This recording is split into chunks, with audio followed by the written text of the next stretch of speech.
രണ്ടാഴ്ചക്കിടെ സംസ്ഥാനത്ത് നിന്ന് പിടികൂടിയത് 1.664 കിലോഗ്രാം MDMA. 400 ഗ്രാമോളം പിടികൂടിയത് നഗരപരിധിക്ക് പുറത്തുനിന്ന്. മാർച്ചിൽ നടത്തിയ പോലീസ് റെയ്ഡിൽ പിടികൂടിയത് 266 പേരെ, കൂടുതലും നഗരപരിധിക്ക് പുറത്തുനിന്ന്. ലഹരിക്കടത്തും ഉപയോഗവും നഗരങ്ങളിൽ നിന്ന് മാറി ഗ്രാമപ്രദേശങ്ങളിലേക്കും വ്യാപിക്കുന്നു.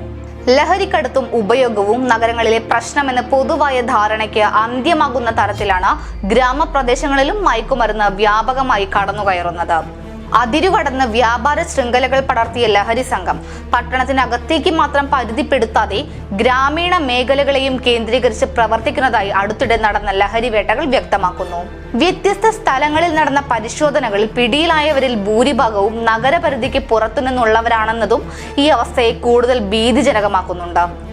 ചെറുപ്പക്കാരായ യുവാക്കളും വിദ്യാർത്ഥികളും അടക്കം പലരും ലഹരിക്കുരുക്കിൽ അകപ്പെടുന്നു എന്ന റിപ്പോർട്ടുകളും അന്വേഷണ സംഘങ്ങൾക്ക് മുന്നിൽ ഗൗരവമായ വെല്ലുവിളി ഉയർത്തുന്നുണ്ട്. നിരവധി ഗ്രാമപ്രദേശങ്ങളിലേക്കും ഈ ആസക്തി പടർന്നു പന്തലിക്കുമ്പോൾ അതിനോട് പ്രതികരിക്കേണ്ട സാഹചര്യമുണ്ടെന്നാണ് അന്വേഷണ ഉദ്യോഗസ്ഥർ പറയുന്നത്. രണ്ടാഴ്ചക്കിടെ സംസ്ഥാനത്ത് 1.664 കിലോഗ്രാം MDMA ആണ് പോലീസ് പിടികൂടിയത്. ഇതിൽ 400 ഗ്രാമോളം നഗരപരിധിക്ക് പുറത്തു നിന്നാണ് പിടികൂടിയത്. 180 കിലോ കഞ്ചാവ് പിടികൂടിയതിലും പകുതിയിലധികവും നഗരപ്രദേശത്തിന് പുറത്തുനിന്നാണ്. തൃശൂർ നഗരത്തിന് പുറത്തുനിന്ന് മാത്രം രണ്ടാഴ്ചക്കിടെ 28 കിലോഗ്രാം കഞ്ചാവാണ് പിടികൂടിയത്. കോഴിക്കോട് റൂറൽ പ്രദേശത്തു നിന്ന് 3 കിലോയോളം കഞ്ചാവും പോലീസിന്റെ ഡിഹഡിന്റെ ഭാഗമായി പിടികൂടി. ചിലതരം ലഹരി ഗുളികകൾ, ഹെറോയിൻ, ബ്രൗൺ ഷുഗർ എന്നിവയും നഗരപരിധിക്ക് പുറത്തുനിന്നും പിടിച്ചെടുത്തവയിൽ ഉൾപ്പെടുന്നു.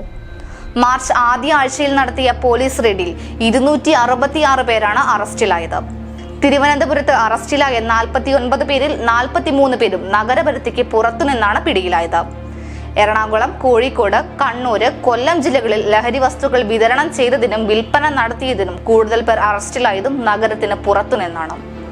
കൂടുതൽ വാർത്തകൾക്കും ദൃശ്യങ്ങൾക്കും CNTV ഫേസ്ബുക്ക്, യൂട്യൂബ്, ഇൻസ്റ്റാഗ്രാം പേജുകൾ ഫോളോ ചെയ്യുക.